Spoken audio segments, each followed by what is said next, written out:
पंढरीचा राजा पंढरीचा राजा पंढरीचा राजा पंढरीचा राजा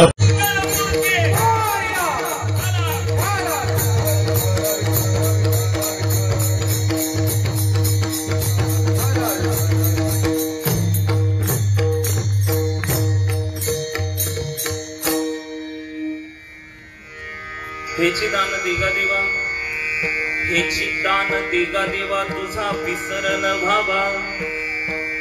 गुण गायीन आवडी, हेची माझी सर्व जोडी. न लगे मुक्ती आणि संपदा, न लगे मुक्ती आणि संपदा, संत संग देई सदा. गुण गायीन आवडी, हेची माझी सर्व जोडी. तुका म्हणे गर्भवासी, तुका म्हणे गर्भवासी, सुखे घालावे आम्हासी.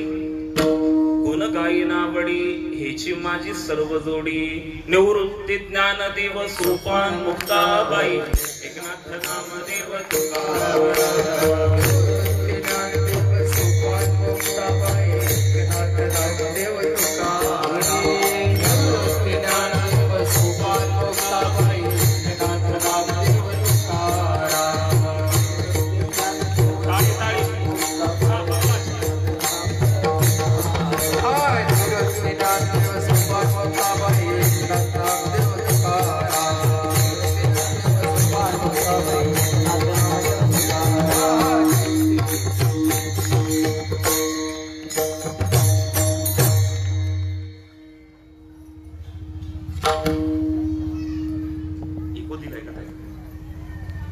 हेची दान देगा देवा, तुझा विसरण व्हावा.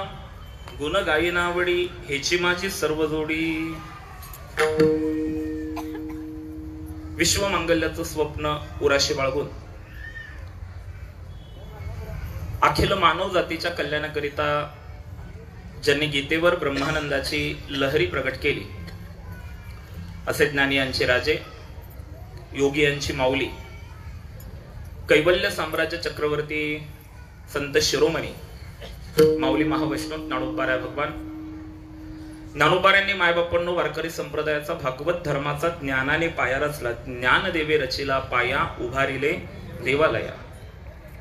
संत श्रेष्ठ ज्ञानेश्वर महाराजांनी वारकरी संप्रदायाचा पाया तर ज्ञानाने रचला, पण या संप्रदायाला वैराग्याचा कळस ज्यांनी चढविला असे देहू निवासी जगद्गुरु श्रीमंत तुकाराम महाराज. आणि तुकाराम महाराजांचा मागणीपर प्रकरणातील एक अत्यंत महत्वाचा, अत्यंत गोड असणारा आणि परमार्थिकांच्या पाठातला असणारा हा अभंग आज हरिकीर्तन रूपी सेवेसाठी आपल्या समोर घेतलेला आहे. विठ्ठल आवाज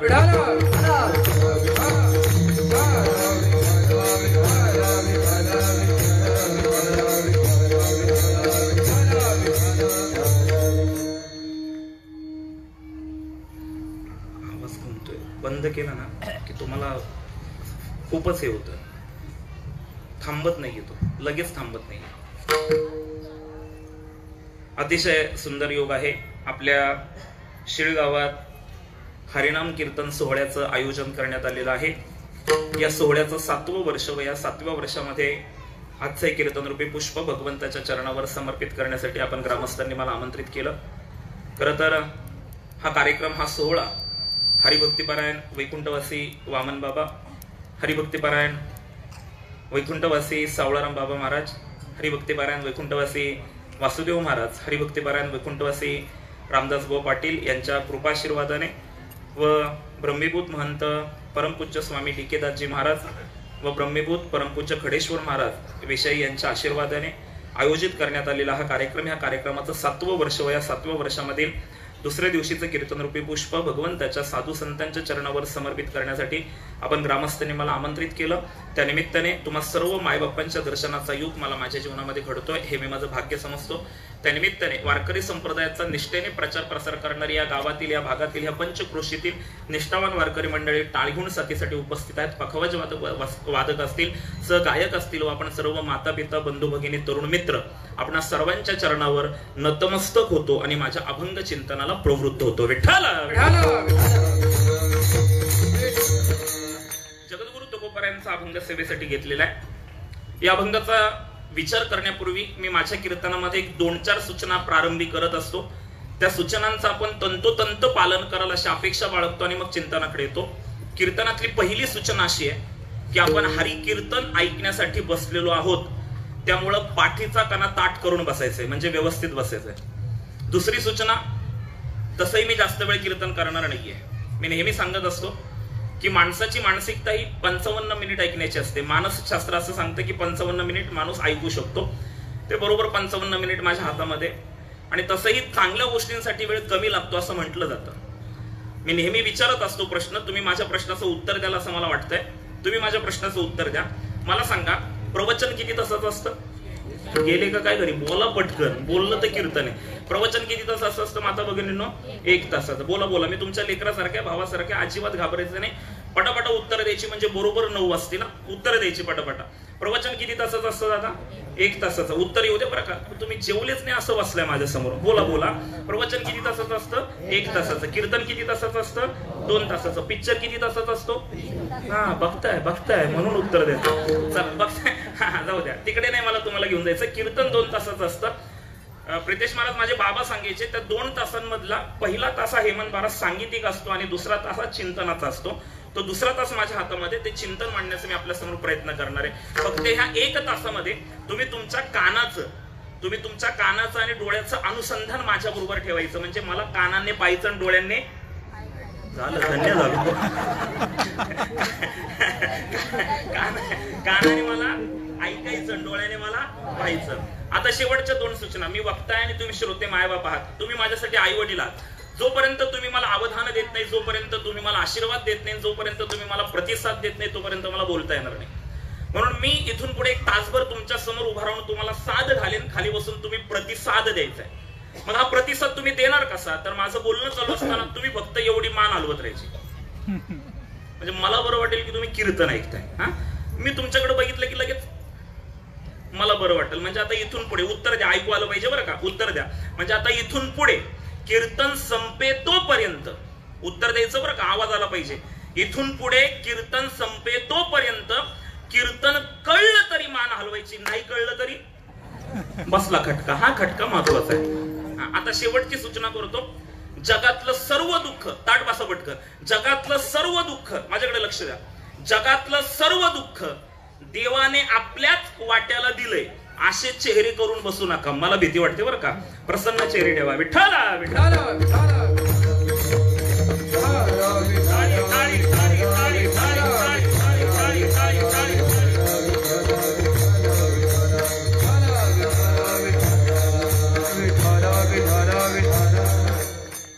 आणि मी नेहमी सांगत असतो, अनेक मान्यवर मंडळी माझ्या सभोवतील बसलेले आहेत. या भागामध्ये वारकरी संप्रदायाचा आपण सर्व निष्ठेने प्रचार प्रसार करता. सर्वांचा नामोल्लेख करणं मला शक्य नाहीये, पण सर्वांच्या विषयी अंतःकरणामध्ये प्रेमभाव आहे. नामोल्लेख मला करता येणार नाही म्हणून कोणी माझ्यावर नाराज होऊ नका. आपण सर्व मान्यवर मंडळी, त्या म्हणजे सर्वांच्याच विषय अंतःकरणामध्ये प्रेमभाव आहे आणि सर्वांच्या चरणावर मी नतमस्तक होतून चिंतनाकडे येतो. तुकोबारायांचा अभंग सेवेसाठी घेतलेला आहे. अभंग प्रसिद्ध आहे. जगद्गुरु तुकोबारायांच्या गाथ्यामध्ये या अभंगाचा विचार मागणीपर प्रकरणामध्ये आलेला आहे. मागणीपर प्रकरण जे आहे, त्या मागणीपर प्रकरणामधले जे अभंग आहेत त्याच्यामधला हा तुकोबारायांचा अभंग आहे. हा अभंग इतका प्रचलित आहे आणि हा अभंग इतका परिचित आहे. सांप्रदायिक लोकांचा हा अभंग पाठ असतोच. सांप्रदायिक जे आहेत ना, सांप्रदायिक लोकांचा हा अभंग पाठ असतोच. मी सकारात्मक बोलतोय बरं का. सांप्रदायिक लोकांचा हा अभंग पाठ असतोच, पण जे सांप्रदायिक नाहीयेत त्यांचाही हा अभंग पाठ असतो. जरी अभंग पाठ नसला तरी या अभंगाचं पहिलं चरण पाठ असतं, हेची दान देगा देवा तुझा विसरण व्हावा. इतका परिचित असणारा अभंग मी सेवेसाठी घेतलेला आहे. खरं तर जगद्गुरु तुकोबारायांच्या जीवन चरित्रातून या अभंगाचा विचार मला आपल्या समोर करायचा आहे. मी नेहमी सांगत असतो की आपलं भाग्य फार आहे मोठं की आपल्याला माणसाचा जन्म मिळाला. माणसाचा जन्म मिळणं हेच भाग्य आहे ना. म्हणजे कुत्र्या मांजराचा जन्म मिळण्यापेक्षा आपल्याला माणसाचा जन्म मिळाला हे आपलं भाग्य आहे ना. कुत्र्या मांजराचा जन्म मिळण्यापेक्षा माणसाचा जन्म मिळाला भाग्य आहे. आचार्य म्हणतात, पुनर्वित्तम पुनर्मित्रम पुनर्भार्या पुनर्महिम एतत् सर्वम पुनर्लभ्यम न शरीरम पुनः पुन्हा दुर्लभ असं मानवी जीवन आपल्याला मिळालं हे आपलं भाग्य आहे. ऐका, माणसाचा जन्म मिळाला भाग्य आहे. हा माणसाचा जन्म आपल्याला भारत देशात मिळाला हे आपलं सद्भाग्य आहे. भारत या शब्दाचा अर्थ वैकुंठवासी परमपूज्य गुरुवर्य डोंगरे महाराज सांगायचे. ते म्हणायचे भा म्हणजे ज्ञान आणि रत म्हणजे आसक्त. ज्ञानाच्या ठिकाणी जो देश आसक्त झालेला आहे त्याला भारत देश म्हणतात. परमार्थिकांच्या पाठातली ओवी आहे, भरतखंडी नरदेह प्राप्ती ही तो परम भाग्याची संपत्ती, तेथेही विवेकू परमार्थी त्याचा वशवर्ती मी परमात्मा. भरतखंडामध्ये म्हणजे भारत देशामध्ये आपल्याला हा माणसाचा जन्म मिळाला हे आपलं सद्भाग्य आहे. भारत देशाचं वर्णन करताना माता भगिनींनो, आपण शाळेत असताना एक प्रतिज्ञा बोलायचो. प्रतिज्ञा शाळेत असताना आपण प्रतिज्ञा बोलायचो. काय प्रतिज्ञा होती? भारत माझा. गेले नाही का काय तुम्ही शाळेत? का शाळाच नाही इकडं? का देश भारत देशात राहत नाही तुम्ही? मग बोला ना, देशाचं कौतुक करा ना, थोडस आवाज येऊ दे ना बेंबीच्या देठापासून. देवाविषयी, देशाविषयी, धर्माविषयी आपल्याला कळवळ असला पाहिजे. देव देश धर्माविषयी आपल्या अंतःकरणामध्ये कृतज्ञता असली पाहिजे. आपण फार सुखी आहे. तिकडे सीमेवर लढणारे सैनिक बघा, ते तिकडे जागतायत म्हणून आपण इकडे हरिकीर्तन करतोय. तर देशाचं कौतुक बसल्या जागेवरून करायला आपल्याला काय हरकत आहे? केलं पाहिजे ना, केलं पाहिजे ना. ते आमचे श्री गुरु चैतन्य महाराज देगलूरकर एक वाक्य सांगतात. ते म्हणतात आपण सगळे गेले का काय घरी तुम्ही? मी गेले का काय म्हटलं ना, आहे म्हणायचं म्हणजे मला जरा बरं वाटेल. हा, आमचे श्री गुरु चैतन्य महाराज देगलूरकर एक वाक्य सांगतात. ते म्हणतात आपण सगळे मरणार आहे. माणूस हा मरणार आहे, पण ते मरण कसं यावं? ते मरण कसं यावं बघा बरं, आवडेल तुम्हाला. आमच्या श्री गुरूंचं वाक्य आहे, आपण सगळे मरणार आहोत, पण ते मरण कसं यावं? एकतर देवाचं नाव घेताना मरण यावं, नाहीतर देशाचं रक्षण करताना मरण यावं. बस, एकतर देवाचं नाव घेताना तर देशाचं रक्षण करताना. एकंदरीत आपले चेहरे बघून वाटत नाही आपण देशाचं रक्षण करायला जाऊ म्हणून. एकंदरीत नाही वाटत. मग देशाचं रक्षण नाही तर निदान देशाचं कौतुक प्रतिज्ञा म्हणून केलं पाहिजे ना, केलं पाहिजे ना. आपण शाळेत असताना एक प्रतिज्ञा बोलायचो, भारत माझा. या इकडे मी दर्शन घेतो सगळ्यांचं. इथून येऊ द्या ना आवाज, इथून. हा, इथून येऊ द्या आवाज. भारत माझा, सारे भारतीय माझे, माझ्या देशावर माझे, माझ्या देशातील समृद्ध आणि विविधतेने नटलेल्या परंपरांचा मला, ज्या देशाचा अभिमान वाटावा अशा देशात आपला जन्म आहे हे आपलं सद्भाग्य आहे. विठ्ठल विठ्ठल.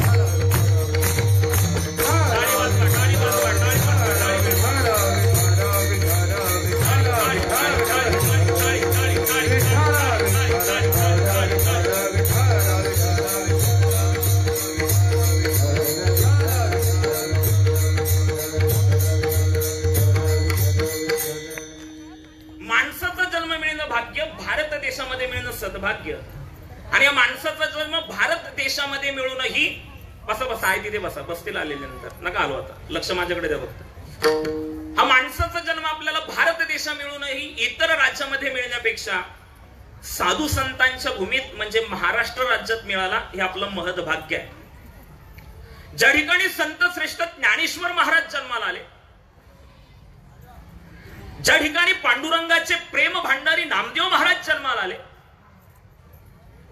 ज्या ठिकाणी शांतीब्रह्म एकनाथ महाराज जन्माला आले, ज्या ठिकाणी जगद्गुरु तुकाराम महाराज जन्माला आले, आणि ज्या ठिकाणी स्वराज्याचं स्वप्न ज्यांनी आपल्या आईच्या गर्भातच पाहिलं व ते स्वप्न सत्यात उतरवण्याकरता ज्यांनी आपले प्राण पणाला लावले, ते छत्रपती शिवाजी महाराज, धर्मवीर संभाजी महाराज याच भूमीत जन्माला आले.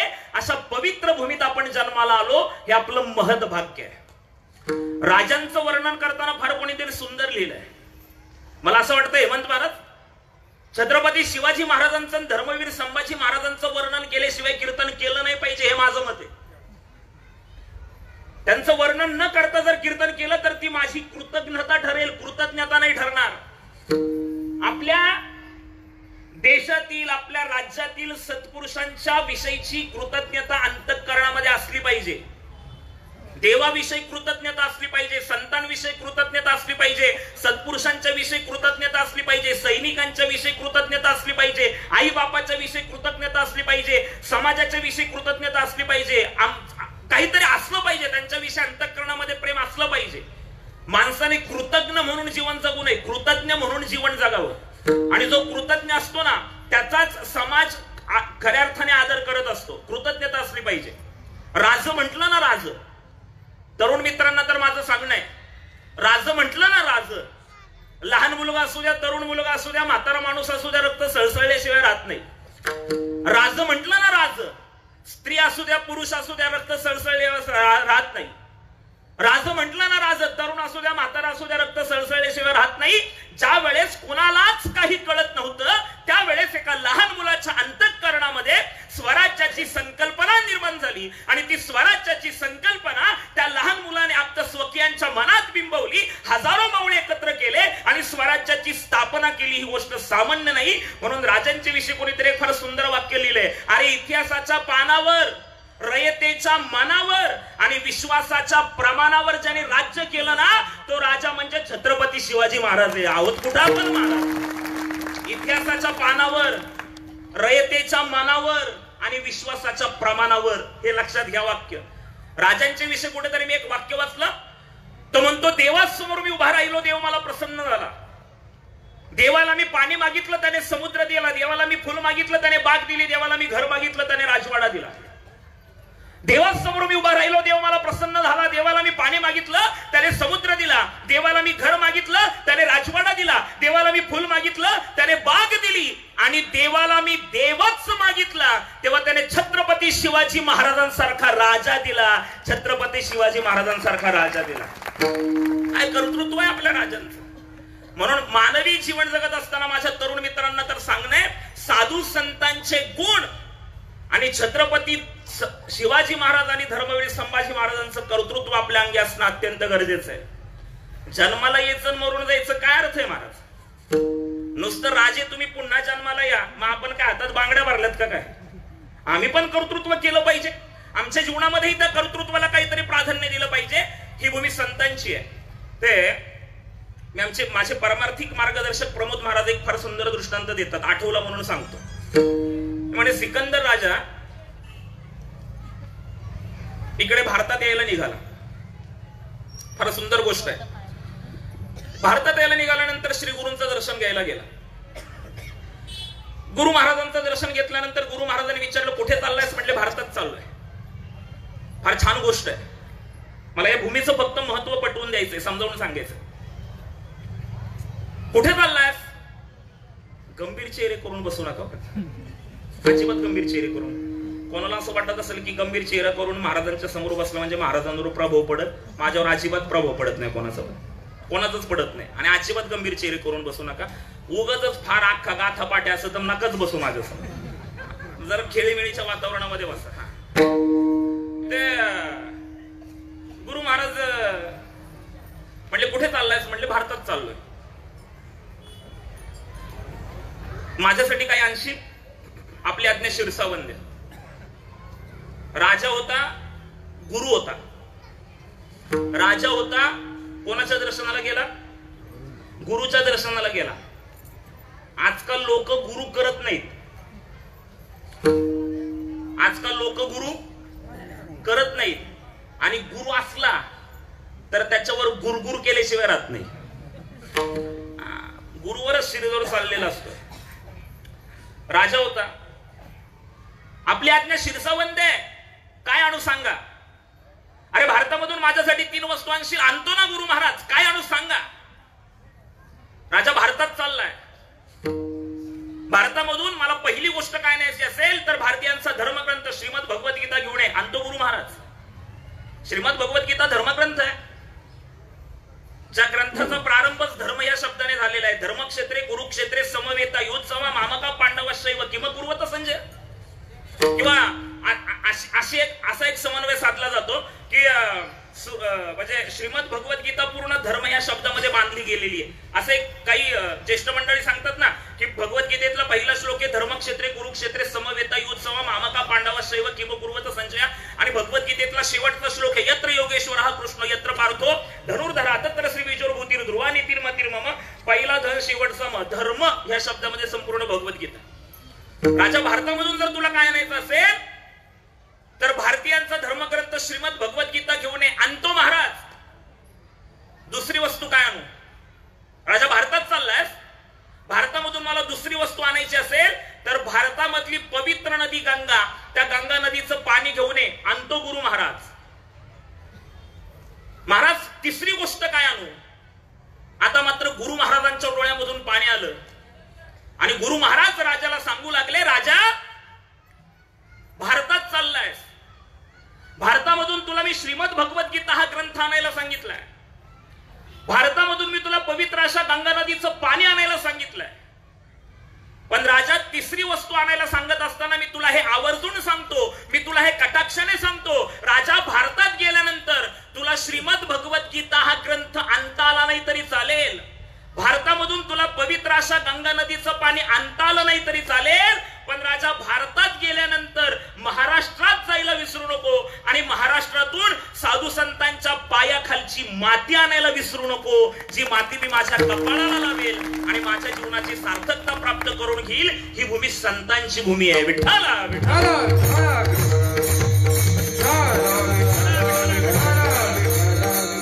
आणि या संत मांदियाळीमध्ये जगद्गुरु तुकोबारायांचं स्थान हे कळसच आहे. तुका झालासे कळस भजन करा सावकाश.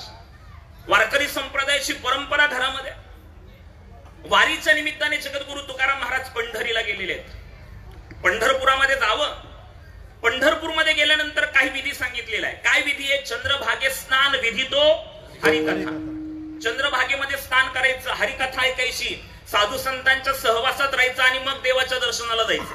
पंढरीचा वास, चंद्रभागे स्नान आणि दर्शन विठोबाचे, हेची घडो माझं जन्मोजन्मांतरी मागणे श्रीहरी नाही तुझे. पंढरपूरला जावं, चंद्रभागेमध्ये स्नान करावं, साधू संतांचा सहवास आणि मग देवाचं दर्शन. तुकाराम महाराजांनी हा विधी उरकला. देवाच्या दर्शनासाठी रांगेत उभे राहिले. रांगेत उभे राहिले तुकाराम महाराज. देवाच्या दर्शनासाठी रांगेत उभे राहिले. रांगेत म्हणजे कर्तुम अकर्तुम अन्यथा कर्तुम असं ज्याचं सामर्थ्य आहे, तो जगत नियंता भगवान, तो जगत नियंता देव भक्तांची वाट उभा आहे. वाट पाहे उभा भेटीची आवडी, कृपाळू तातडी उतावीळ. अरे ज्याचं दर्शन घेतल्यानंतर मागील परिहार पुढे नाही शीन झाली या दर्शन एक वेळ. एक प्रमाणे मला पूर्ण पाठ नाही येते. सुखा लागी जरी करीशी तळमळ तळमळ तरी तू पंढरीशी जाय 10 वेळ. एक वेळ किती? एक. हा म्हणजे माझं चुकलं. सुखा लागी जरी करीशी तळमळ तरी तू पंढरीशी जाय 1 वेळ. मग तू अवघाची सुखरूप होसी जन्मोजन्मीचे दुःख विसरशी. गेल्या का काय तुम्ही घरी? मान आलो आय आय म्हणायचा. काय सांगितलं? सुख पाहिजे असेल तर तुम्ही कुठे जा? पंढरीला जा, पंढरपूरला जा. किती वेळा जा? एकदा जा. एका अतिशहाण्याने विचारलं एकदाच का जायला लावलं? एका अतिशहाण्याने विचारलं एकदाच काय जायला लावलं? महाराजांना खात्री होती एकदा पंढरपूरला गेला, पांडुरंगाचं रूप पाहिलं की दुसऱ्यांना त्याला जायला जा म्हणून सांगावं लागत नाही, तो आपोआपच जातो. पहिलं एकदा जा. येतंय का लक्षात? पहिलं एकदा जा. ते कसं आहे, एकाने 50 पोरी बघितली, गड्याचं लग्नच ठरवण्यात आलं. आई बाप्पन वैतगले. त्यांनी 51वी पोरगी बघितली आणि मग घरी आले, मुलाला म्हटले अरे चांगली मुलगी आहे, आम्हाला वाटतं की आता तुझं लग्न झालं पाहिजे. तो म्हणला 50 पहिल्या पसंत आली नाही, आता ही काय पसंत येणार आहे, तुम्हाला कशी काय चांगली वाटली? आई बाप म्हटले आम्ही बघून आलोय, तू फक्त एकदा बघून ये, तू फक्त एकदा बघून ये. आई बापाला ती मुलगी बघितल्यानंतर खात्री होती की कार्टेला एकदा पाठवलं ती एकदा म्हणून जाईल, एकदा बघून आलं की सारखं सारखं जाईल. येतंय का लक्षात? एकदा बघू नये. हा, तसं संत म्हणतात तुम्ही पंढरपूरला जा, एकदा जा.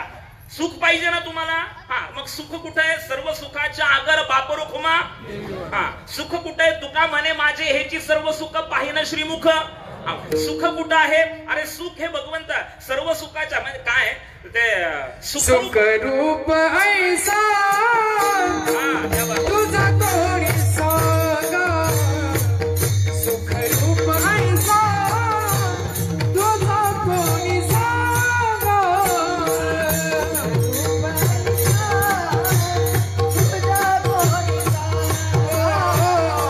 सुख रूप ऐसा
डिस्टर्ब करत नाही. येतील लोक, मी सांगतो. पुढे सारखं थोडस माता भगिनींना पाठीमागून येणार आहे. मी सांगतो, मी सूचना विठ्ठल विठ्ठल. सुखरूप ऐसा तुझा कोणी सांगा. माझ्या पांडुरंगा सारिका तो. अरे पांडुरंग परमात्मा सुखरूप आहे. भगवान परमात्मा सुखरूप आहे. त्याच्याकडे गेले तुकाराम महाराज. त्याचं दर्शन घेतल्यानंतर मी आत्ताच प्रमाणे दिलं, मागील परिहार पुढे नाही शीन झाली दर्शन एक वेळा. त्याचं दर्शन घेतल्यानंतर अनुभूती काय? भाग गेला, शीन गेला, अवघा झाला आनंद. आपलं दर्शन घेतल्यावर आला गेला नाही. काही काही लोक असे असतात की जे भेटूच नाही वाटत. म्हणजे आणि ती पहिल्यांदा भेटली ना, काहीच त्यांचा म्हणजे काहीच परिचय नसतो. लक्ष्मण महाराज काहीच परिचय नसतो, पण ती का भेटली असं वाटतं. अशी काही माणसं असतात, काहीच परिचय नसतो, गंमत आहे सगळी. पांडुरंग परमात्मा सुखरूप आहे. ज्याचं दर्शन घेतलं, ज्याच्या रूपाचं वर्णन, राजस सुकुमार, मदनाचा पुतळा, रवी शशिकळा लोपरिया, कस्तुरी मळवट, चंदनाची उटी, रुळे माळ कंठी वैजयंती. किती सुंदर आहे. आता आपण एक प्रमाण घेतलं होतं, त्याचं पहिलं चरण सुंदर ते ध्यान. उभे विटेवरी करकटेवरी ठेवून या तुळशीहार गळा, कासी पितांबर आवडे निरंतर. अरे भगवंताच्या रूपाचं वर्णन करताना नाथ भागवतामध्ये एक अतिशय सुंदर ओवी आलेली आहे.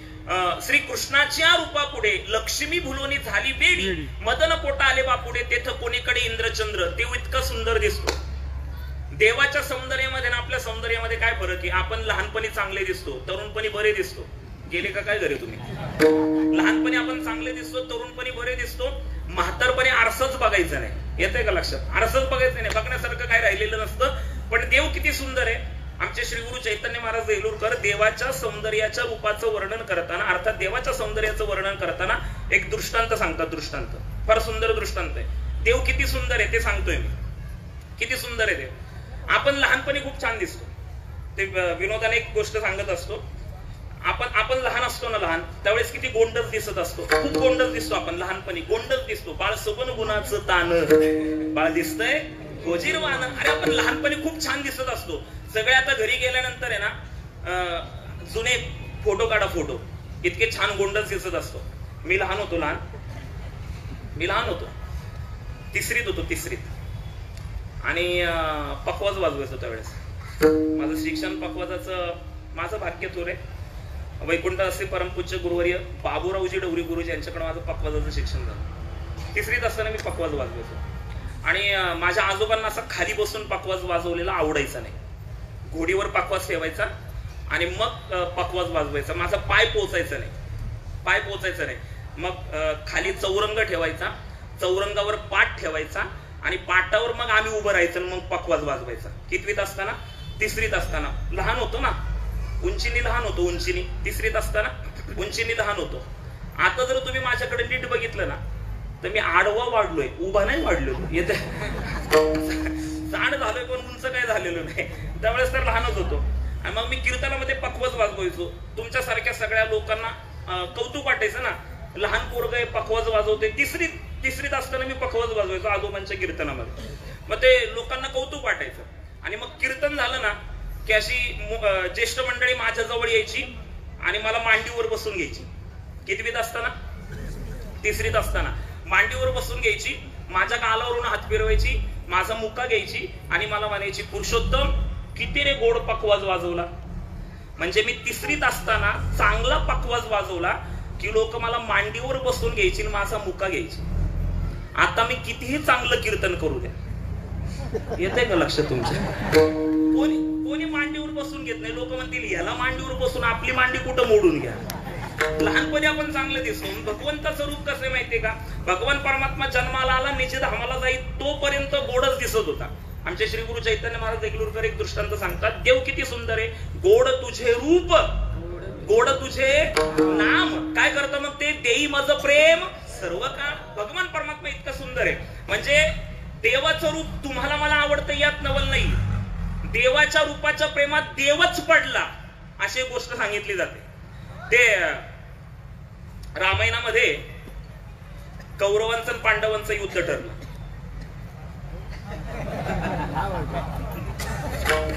जातो आता मी आळंदीला. तुम्ही पटकन सांगितलं पाहिजे ना, भारत चुकताय महाभारतात. कौरवांचं आणि पांडवांचं युद्ध ठरलं. तिकडे त्या कौरवांच्या बाजूने भगवान श्रीकृष्ण,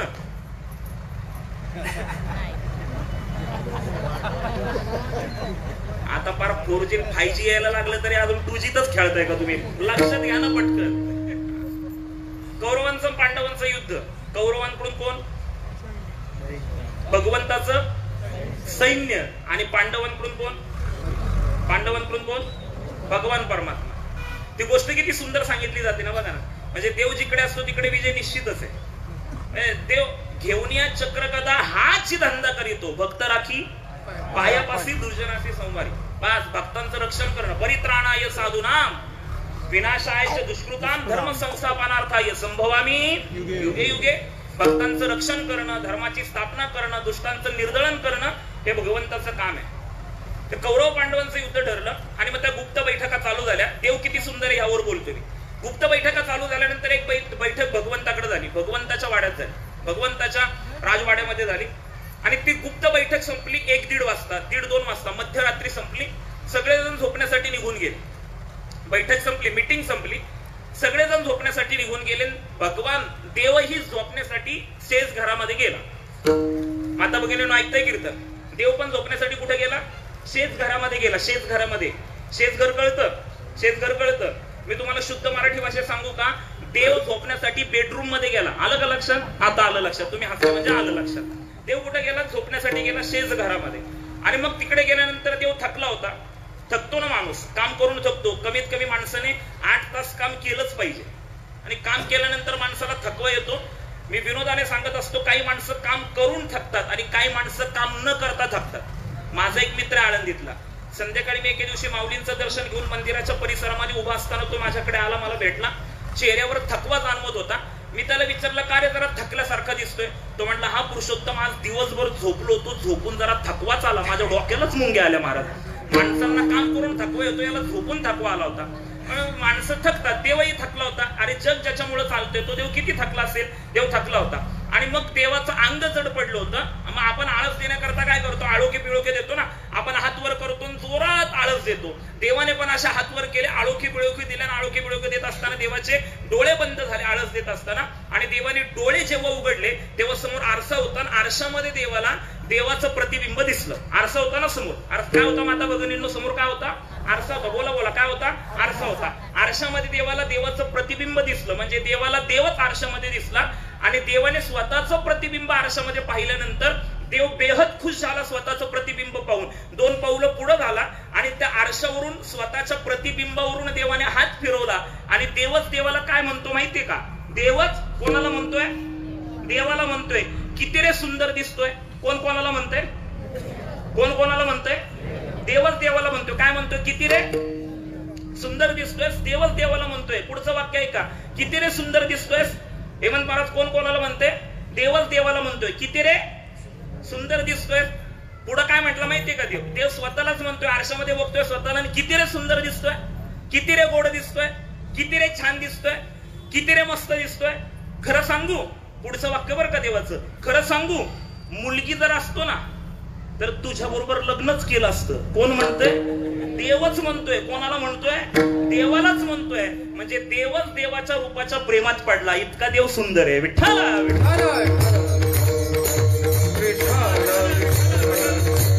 तुकाराम महाराज देवाच्या दर्शनाला उभे राहिले. एक भक्त पुढे सरकत होता.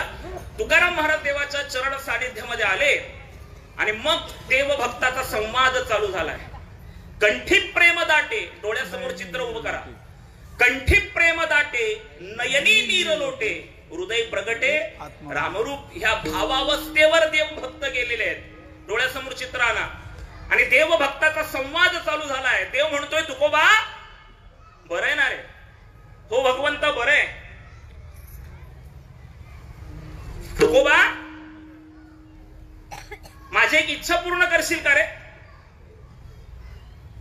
तुकोबारायांच्या डोळ्यातून पाणी आलं. देवा सगळ्या जगाची इच्छा पूर्ण करणारा तू जगदीश्वर आहेस. आम्ही ती तुझी काय इच्छा पूर्ण करावी? तुकोबा माझी इच्छा आहे. देवा काय तुझी इच्छा आहे? देव म्हणताय तुकोबा माझी एक इच्छा आहे. तुकाराम महाराज म्हणताय देवा काय इच्छा आहे? काय नाही तुकोबा, तू माझ्याकडे काहीतरी मागावं ही माझी इच्छा आहे. ऐका बरं का, तुकोबा तू माझ्याकडे काहीतरी मागावं असं बोलल्याबरोबर तुकोबारांनी म्हणावं देवा काय रे? काही मागणे हे आम्हा अनुचित, वडिलांची रीत जाणत असो. देवा माझ्या वाड वडिलांनी तुझ्याकडे काही मागितलं नाही, मीही तुझ्याकडे काही मागणार नाही. पहा बरं का, माझ्या प्रश्नाचं उत्तर द्या, लक्ष द्या. भिक्षा पात्र अवलंबीने, जळोजीने लाजीरवाने. तेव्हा हे लाजीरवानपणाचं जगणं मला जगायचं नाहीये. तेव्हा माझ्या वाड वडिलांनी तुझ्याकडे काही मागितलं नाही, तेव्हा मीही तुझ्याकडे काही मागणार नाही. माझ्या प्रश्नाचं उत्तर द्या बरं का, पटकन उत्तर द्या. मला सांगा, देव तुकाराम महाराजांना माग म्हणतोय. ऐकताय कीर्तन?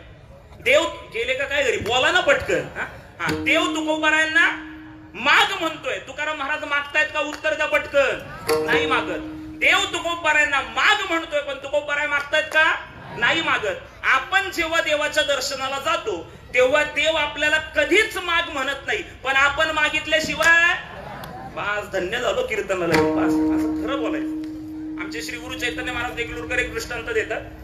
प्रपंच असा आहे, या प्रपंचामध्ये इच्छा वाढतात आणि परमार्थ असा आहे